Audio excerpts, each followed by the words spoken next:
is aware of what I've just said. And can I welcome all members and officers to this meeting of Development Control Committee, which will be held as an hybrid meeting. The meeting will be recorded and will be available via the Council website as viewed as soon as practical following the meeting.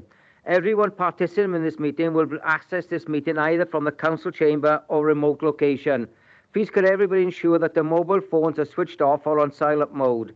Members will have received an electronic copy of the agenda, and I will ask our officers to present a summary of the key points for the record. The agenda can be viewed on the Council's website. If attending this meeting remotely, members are required to keep their cameras on at all times. Whether in the chamber or remote, if any member or officer wish to raise a point of question, they should press the hands up icon on the screen at the top right-hand side of the Microsoft window. I will come to you in order I receive requests. Please lower your hands once you finish speaking. The chat button will be disabled for this meeting. Please do not use your microphones until you're invited to by myself. Officers from Democratic Services will be supporting this meeting and will be monitoring the use of microphones throughout the meeting, and when necessary they will mute those not being used. I would also ask officers to introduce themselves, and when I invite them to speak during the course of this meeting, they too should ensure microphones and cameras are switched off when it's not in use, please. Today's business could require votes of members. These will be conducted in the usual way. I will now proceed to the agenda. Number 1, apologies for absence. Any apologies?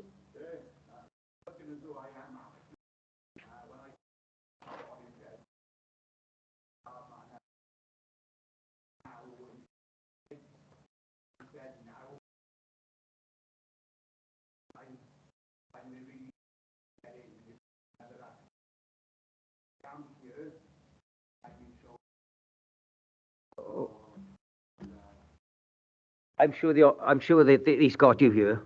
All right. And if you've got any problems, with your computer, we'll have to deal with it. Okay. Any declarations of interest? Can you use your mics when you're speaking, please, so everybody can hear you? Declaration of personal interest on item number 9. Okay. Thank you for that. Prejudicial interest in the first item, Walters Road. I'm speaking on behalf of residents. Okay, thank you for that. No others? Oh, okay. Okay, thank you, Della. Thank you, Alan. Yeah, Alan. Yes, thank you, Chair. Personal interest in agenda item 11 regarding 2 appeals from people in Litchard. I'm a member of the Coitiaya Community Council, and I have not taken part in anything in relation to these applications. Okay, thank you for that. Right, we'll go on to number 3 then. To confirm the date of the site meeting, 10 to the 1st, 24. Proposed site inspections arising meetings or identified in advance of the next committee meeting by myself. Can somebody move and second that, please? I move, Richard. Thank you. Thank you. A second. Thank you. Okay, can somebody move the minutes, please, of the 19th to the 10th, 23? I move. Thank you. Second. Number 5, there's 1 public speaker, which is Councillor Del Hughes. And we'll go to that now in a minute. The amendment sheet, everybody's had the amendment sheet? Yes? Okay, thank you for that. Okay, we'll turn over then. Walters Road is the Development Control Committee guidance. Sorry, has everybody seen that? Yeah. Okay. Number 8 is Walters Road. Yeah. Della, no, if you got 5 minutes. You got 5 minutes, Della. When you start to speak, the clock will go. Okay. Morning, committee. Morning. Thank you for allowing me to speak today on behalf of the residents. When the application was put out and residents received letters and the notice was put on the lamppost, a number of residents of Walters Road contacted me, and then I met with those to discuss their concerns and also explained that any things that I would raise here today would be based on material planning concerns, not some of the other issues that they raised. Walters Road is an extremely busy street that already has issues with parking and road safety. As you enter Walters Road from the A4061, you need to be looking ahead to the other end of the street, as there is very rarely any space to pull in to give way at all. The car park to the north of Walters Road is regularly full with cars and work vehicles. First Cymru buses will no longer serve this side of Ogmore Vale due to issues with parked vehicles. And whilst the report suggests 2 staff at the property at any one time, I'm told by residents there have been 3 or more cars parked there outside the property since it's been in operation. I do imagine also that social workers and other support workers would also need to visit the property.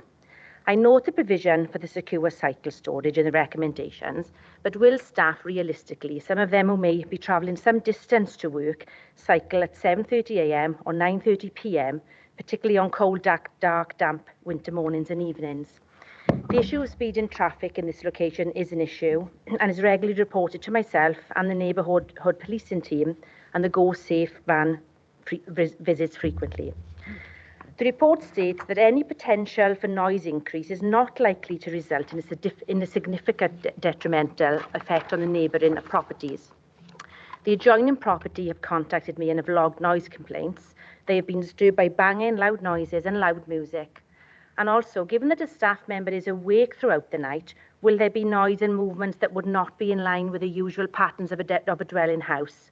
As the house is adjoined, this is disturbing and upsetting the next door neighbours. Other neighbours are concerned about incidents at the property. There were police at the property on the evening of the 12th of November, and the following morning there was a riot van, police and cars, and the young person was being chased down the road by the police at 7:20 a.m. I understand that the management of this home is dealt with under separate legislation, but residents are understandably concerned with the management moving forward. Looking at the plans, I do wonder where the staff member will sleep during a night shift, as it's only 2 bedrooms to accommodate 2 children. And finally, I do really understand the difficulties that this authority faces finding placements for children and young people. And on this occasion, I do sympathise with residents when they feel planning permission is a fait accompli, given that young people have already been placed there and BCBC have seemingly not followed their own guidance and rules. If committee are minded to grant consent, could consideration be given to grant a temporary consent in order for the impact on neighbouring properties to be monitored? Thank you. Thank you, Della. Do you want to leave the chamber now, please? Okay, thank you. Can you shut the door, please? You can see the officer's recommendation on page 21. Can somebody formally move and second it, please?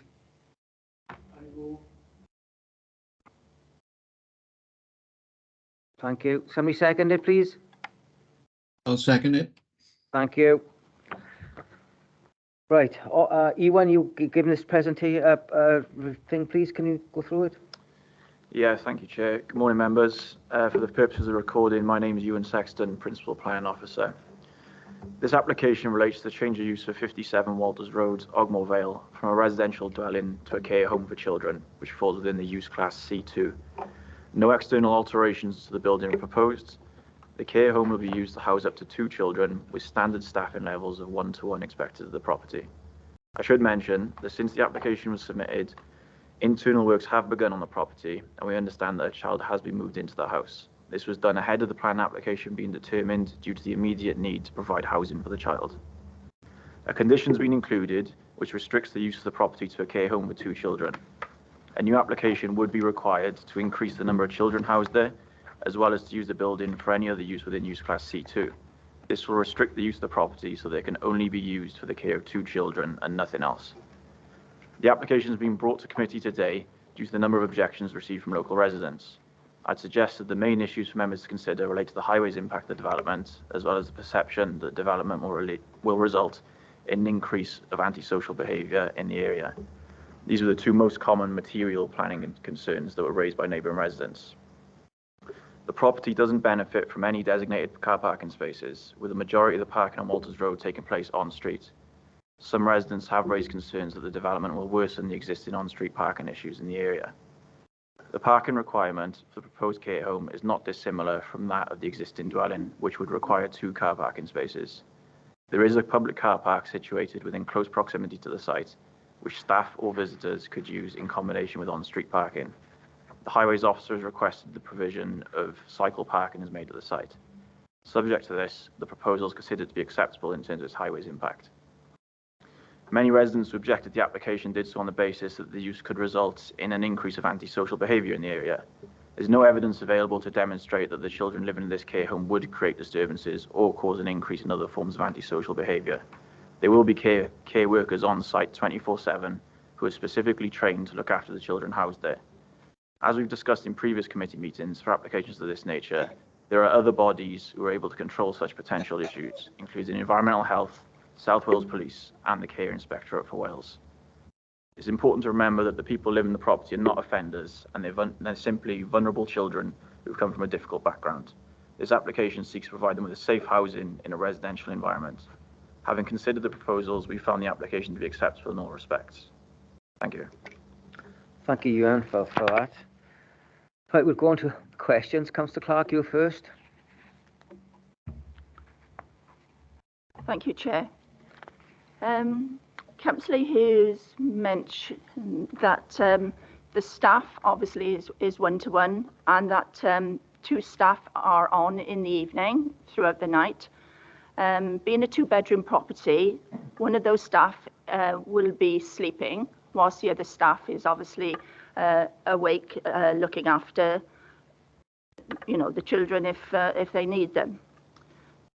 My question there is, where will that member of staff sleep, being as there's only 2 bedrooms and when there's two children in situ?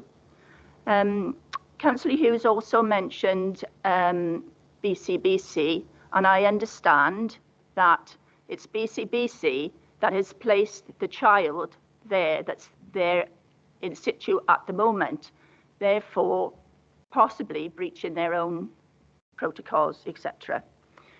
Ewan mentioned the public car park. Fair enough, there is a car park there, but obviously those that are visiting the property at the moment, when there's 3 cars or more outside, are not using that public car park. So perhaps that should be a stipulation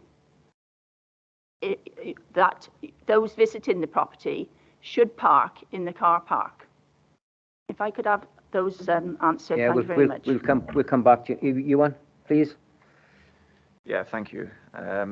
So initially, in terms of where the staff member would sleep, Rodri's very kindly flashed up the floor plans on the screen. So there's 2 bedrooms upstairs, which is obviously where the children would sleep if there are 2 children in the property. There's a reception room and a lounge. The reception room is going to be used by staff in the night. That'll be used as a bedroom, and I believe it'll also double up as an office space during the day as well. In terms of car parking, we wouldn't be able to include a condition that requires staff or visitors to use the public car park as opposed to the public highway. We wouldn't be able to control that. We wouldn't be able to take enforcement action on that. It would just be too difficult. At the moment, I'm aware that neighbours and the late representations that came in of neighbours raising concerns about the number of vans in particular parked on the street.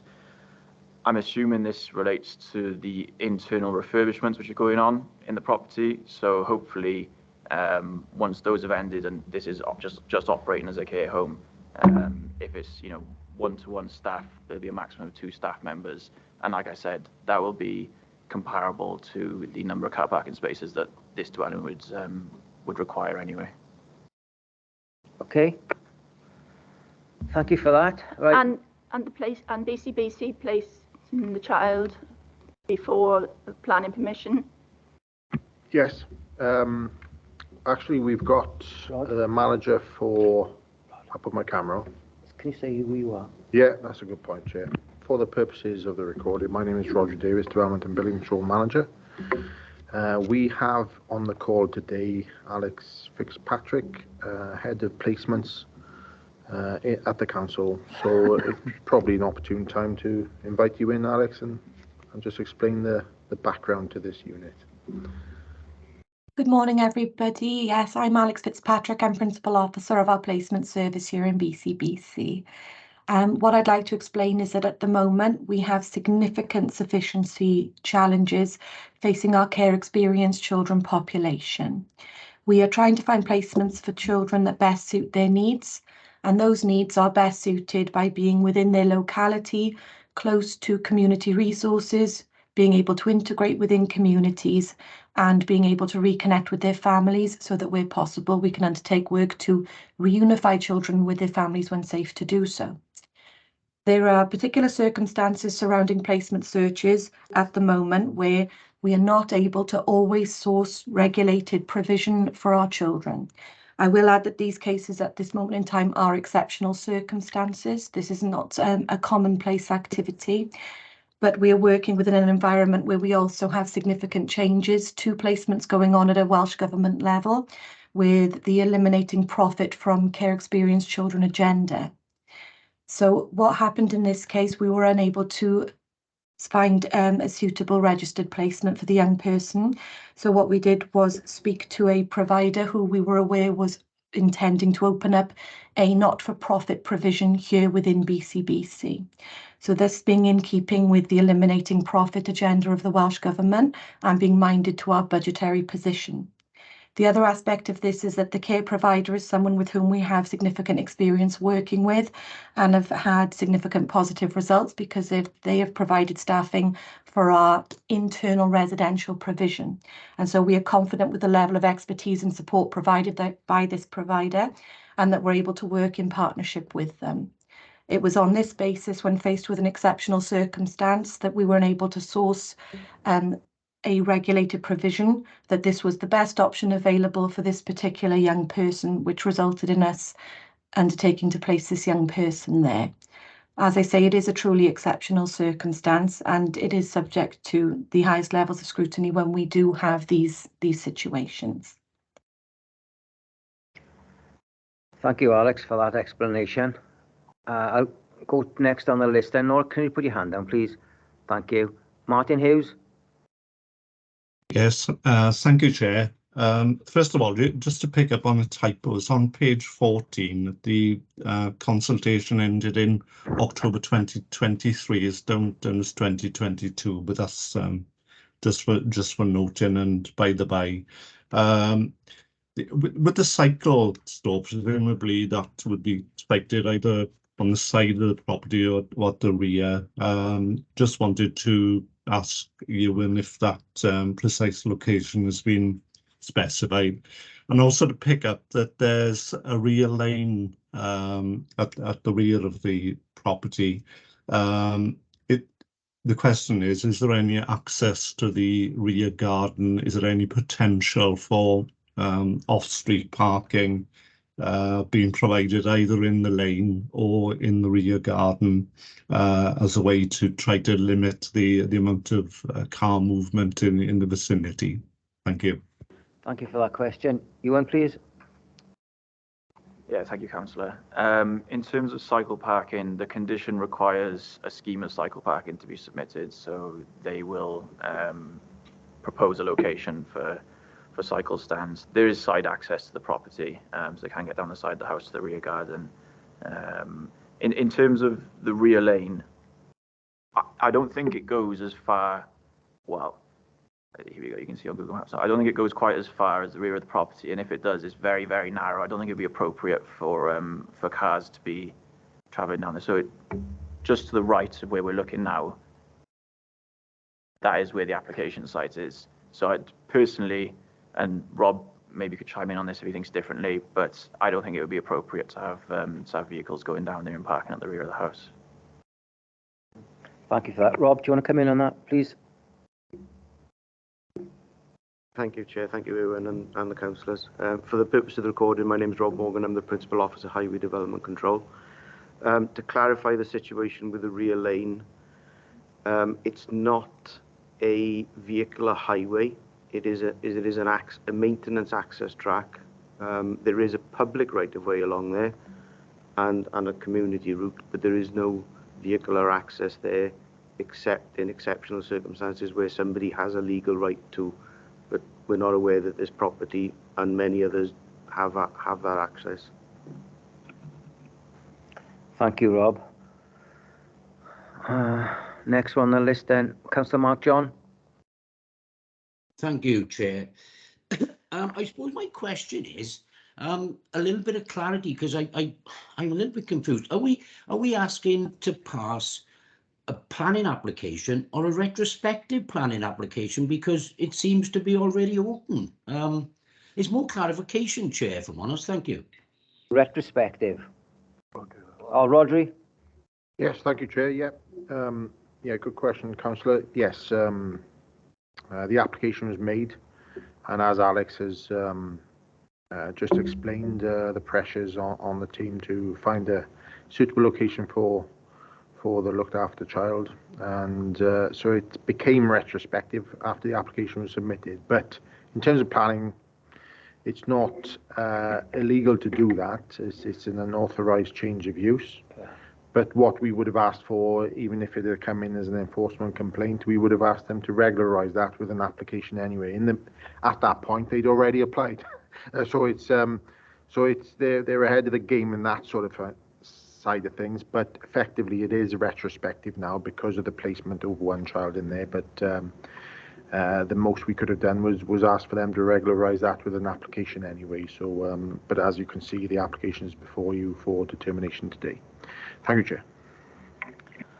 Okay, Councillor John. Thank you. Okay, Councillor Jonathan Pratt, please. Yeah, thank you, Chair. Yeah, I just wanted to go back to the living arrangements in the property. Obviously, as I understand, both children there will have their own bedrooms. That's great.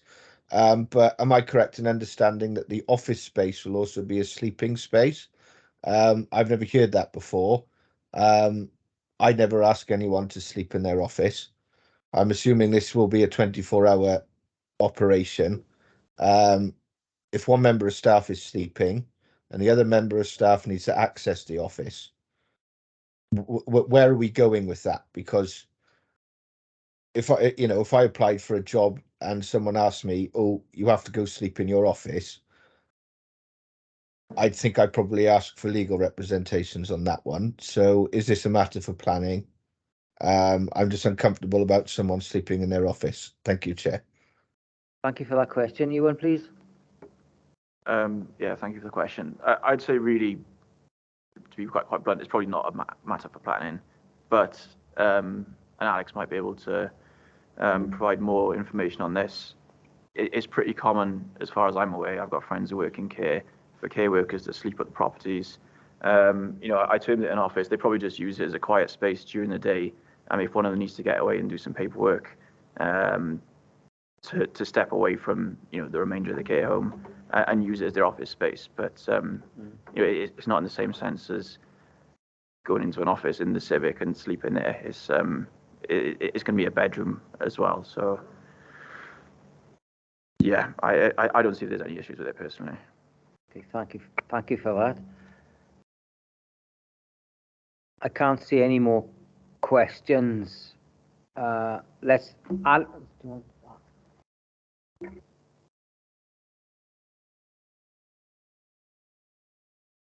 Alex, can you just come in and clarify exactly what Councillor Pratt was asking then about the sleeping accommodation, please, in that single room? Yes, it's not something that's a rarity in terms of residential provision. There's often an element of there being a bit of an office space alongside the bedroom arrangements. If there was something that required office access, that would potentially be something that would require the waking of the additional member of staff in any event. Otherwise, the member of staff will be seeking to make any relevant recordings in the morning. Thank you for that clarity. I'm sure Councillor Pratt has taken that on board. I can't see anybody else wanting to speak. You've seen the officer's recommendation. It's been moved and seconded. All in favour? Aye. Yeah. We'll do it the other way then. Anybody against, please show their hands. No, that's carried unanimously. Thank you very much for that.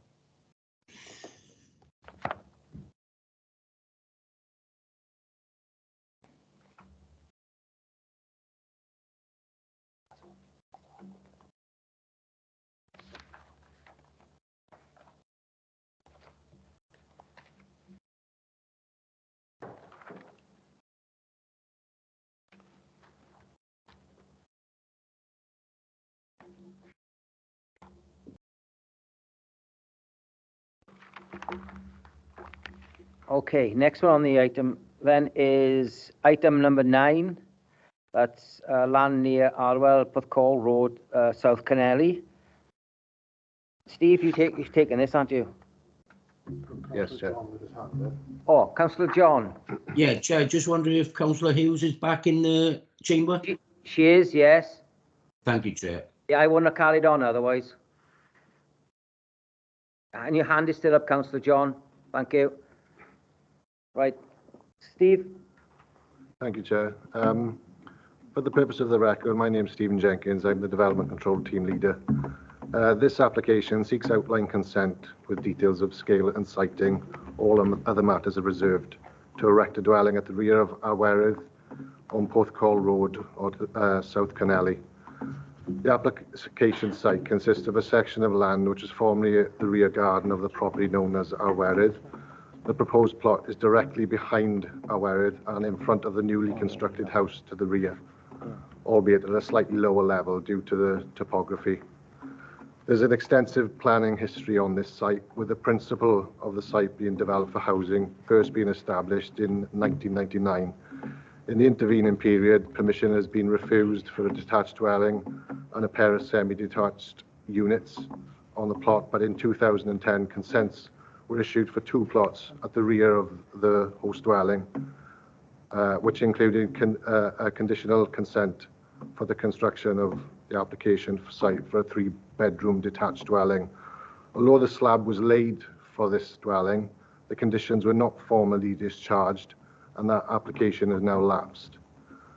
I think it's important for members to note that the applicant has worked with the local planning authority through the course of this application in reducing the scale of the development and amending the siting and parking area to provide a scheme that sits before you today.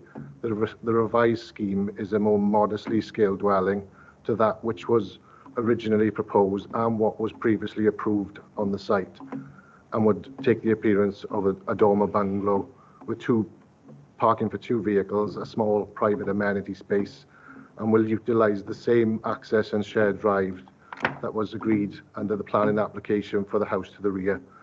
In terms of statutory consultees, we haven't received any objections. We have received 6 letters of objections from neighbours, which cover a wide range of topics. These have all been summarised and addressed on pages 25 to 27 of the agenda. To conclude, on balance and having regard to the objections raised, it's considered subject to the conditions set out on pages 34 to 41 that the proposal represents an appropriate form of development that would not have no unacceptable impact on visual amenity, residential amenity on the highway and pedestrian safety. The proposal would not only provide a new house, it would finally allow this infill derelict brownfield site to be developed. As such, this proposal is recommended for approval. I'd be happy to answer any questions if you have any. Thank you, Steve. Thanks. You can see the officer's recommendation on page 35. Can somebody move the recommendation, please, and second it? I move. Second. Thank you. No, Councillor Clark, you've got your hand up. Thank you, Chair.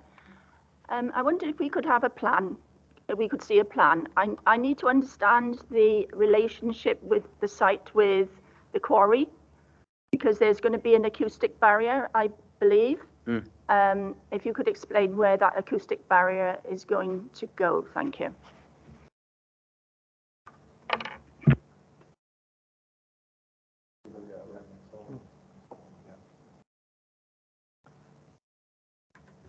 So, Councillor, we've got on the aerial there, we've got the quarry obviously to the east. We've got Clevis Court, cul-de-sac to the south of the site. So this is the site that we're talking about there, is that infill plot there. So we're looking at the acoustic band on the boundary of that site there, because that is the access into the quarry there. So that's what our colleagues in SRS suggesting, that's what's being conditioned as part of the recommendation. I'll show you perhaps a closer up view. Here we go. So that's the red, outlined red property there is the infill plot. This property's already been built. Our area has always been there. The access road into the site, which will be retained and with no gates on the front in the highway. And this is the indicative proposal for the dwelling on that site. Sorry, Roger. Where is the acoustic barrier there? It's just on the northern boundary. On that one site. Yes, because it's, let me get the map up. If I zoom in a bit, that's where the footings have been put in already, but that's where the plot will be, or the dwelling will be constructed. And you're looking at, if I'm right, is the acoustic fencing will be on that boundary there. That's right then. Yep. Right. Because that's the access into the quarry there, so that's the potential disturbance to occupiers with the traffic going in and out of the quarry. Right. Okay, thank you. You okay, Councillor Clark, with that? Yeah? Yes, thank you. Okay. And I can't see anybody else wanting to speak. You've seen the officer's recommendation to grant. Everybody in favour? Oh, Yes. You've got a... Hang on a second, Tone. You've got a declaration of interest, haven't you, on this one? Yeah? Okay. Just to make sure. Yes. Yeah. Yeah. No, he's not going to... No. You're quite right. He's not going to say anything now. No, okay, good. Right. Can somebody move the officer's recommendation second then, please? I move, Chair. Thank you. I'll second. Thank you. Right, that's that one done. Number 10 on your agenda is plot adjacent to 28 Surna Adar, Pen of A. Ewan, you taking this one, please? Thank you. Thank you, Chair. Good morning, members. For the purposes of the recording, my name is Ewan Sexton, Principal Planning Officer. The application seeks planning consent for the development of one new dwelling, detached dwelling, I should say, on land to the east of 8 Surna Adar, Pen of A.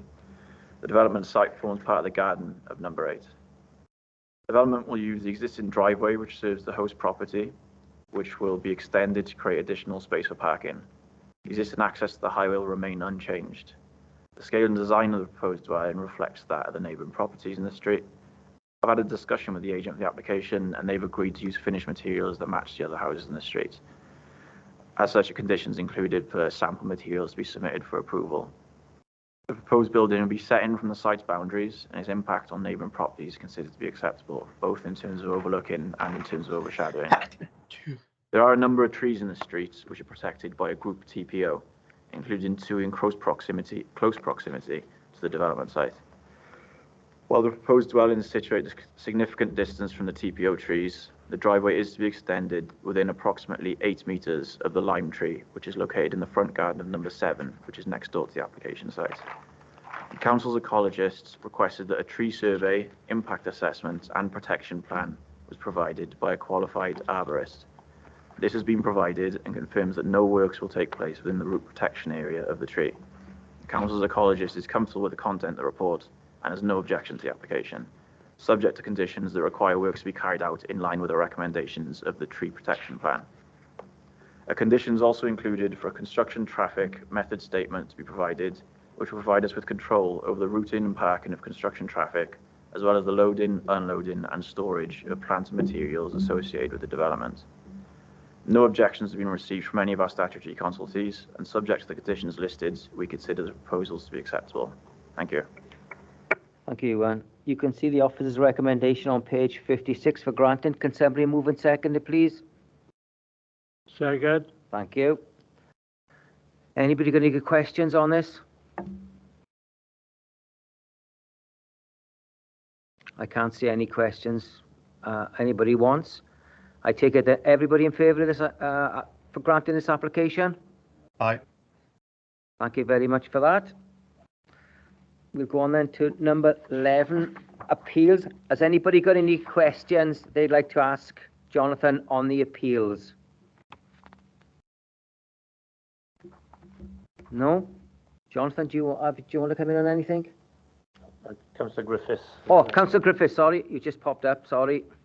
Yes, I guess it's a general question on the appeals that we didn't win them all. So I just like to understand what learning lessons we should take away from these particular appeals. Thank you. Jonathan will come in on that now.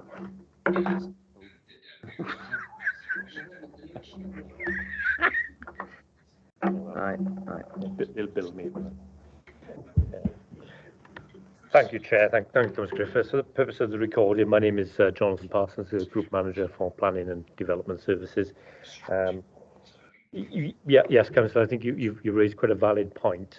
We do obviously we win most of the appeals that are made against our decisions, but unfortunately there are occasions when the planning inspector, an independent planning inspector, will make a decision that's contrary to the view of your officers, and that's fairly normal for planning decisions. It is not unusual, but thankfully we do still win the majority of our planning appeals. Now, in cases where there's been a decision that's contrary to our view, as officers, yes, we do review that decision. We do look at what the inspector has said, and it does provide us with some direction as to whether our policies are still relevant, they're still stable, and whether we need to make any amendments to the way we look at planning applications. Now, generally, one inspector's decision is not necessarily a reason to amend our planning policies or our procedures, but if there's a consistent pattern emerging, then we will look at that. And in some more recent times, I say recent over the last decade or so, we did have policies about development of rural dwellings, and we had a very strict a policy on any enlargement to a rural dwelling couldn't be more than 25% of its original floor area. And there was a consistent pattern of those decisions, refusals being challenged at appeal, and inspectors going against that policy. So that policy was amended, will be amended in forthcoming supplementary planning guidance. So yes, there is time for reflection. I think it's also probably a good idea for you as members is to have a session on appeals that have gone against recommendation. Many of the issues that are raised in these appeals and looked at by planning inspectors are the ones that you as members raise concerns with at planning committee meetings. So I think a future training session, Chair, if you're happy with that, we'll bring some recent decisions that have not gone the way of the authority, and we'll have a session where we can discuss why the inspector perhaps went against certain policies. In this particular case, on one of the appeals, well, the appeal this time where it did go against officer recommendation, the issues there were highway related. There were some issues on design. There was some discussion on what was 2-story, 3-story, and we've had these discussions in committee before. There was also discussion, the inspector discussed the matter of whether a property having 6 bedrooms or 4 bedrooms made any material difference to traffic generation, and he came to the conclusion that there was no material difference. So these are quite relevant topics that we have been discussing lately. So I think we'll bring a future session to members, and we'll go through these points in a little bit more detail. On positive side, we did win an appeal against an unauthorised estate agency office in a residential area, and in that case the inspector came down wholeheartedly in support of the council in this case. Thank you, Chair. Thank you, Jonathan. So as you heard, we'll add that sometime in, I think it's January we're going to do that. Yeah. Yeah, we'll try and get that done in January for you. And that's on the appeals. We're going to item number 12 then. Oh, Councillor Easterbrook, sorry. Thank you, Chair. Just from a point of clarification, have there been a lot more appeals to decisions made by this Devon Development Control Committee since the pandemic, as opposed to previously the pandemic? Now, you'd think, what would COVID make a difference? But certainly post-pandemic, I believe a lot of officers are working from home a lot more. They're less accessible perhaps to councillors other than on the portal. And I don't know from a resident's point of view, are we working as closely as post-pandemic as we were pre-pandemic? So I think a lot of it is down to the sort of communication and understanding. And that's why things are brought to committee, isn't it?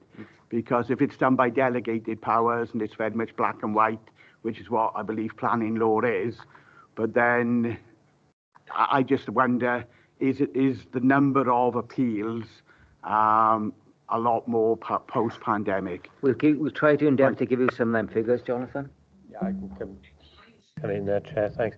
No, is the answer to that. There's no increase in appeals since post-pandemic. We deal with planning applications exactly the same as we did before the pandemic. We were one of the few authorities that had consistency of service. We locked down on the 23rd of March, and on the 24th we were up and running again.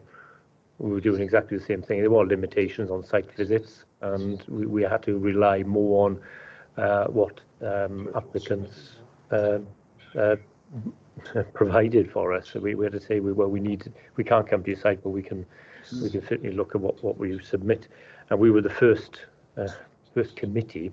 Development Control was the first committee to operate post-pandemic, and we had to force that issue because we had a very challenging planning application in the paper mills in my stake, which there was employment on the back of that, and we had to get it through that system. And we had a virtual planning committee and a virtual site visit, and we even had drone technology on one of the sites because we couldn't actually visit there. So no, we've had consistent service. I don't think that the pandemic has had any impact on the work that we've done. But we can provide you with some more statistics of the training session about number of appeals received.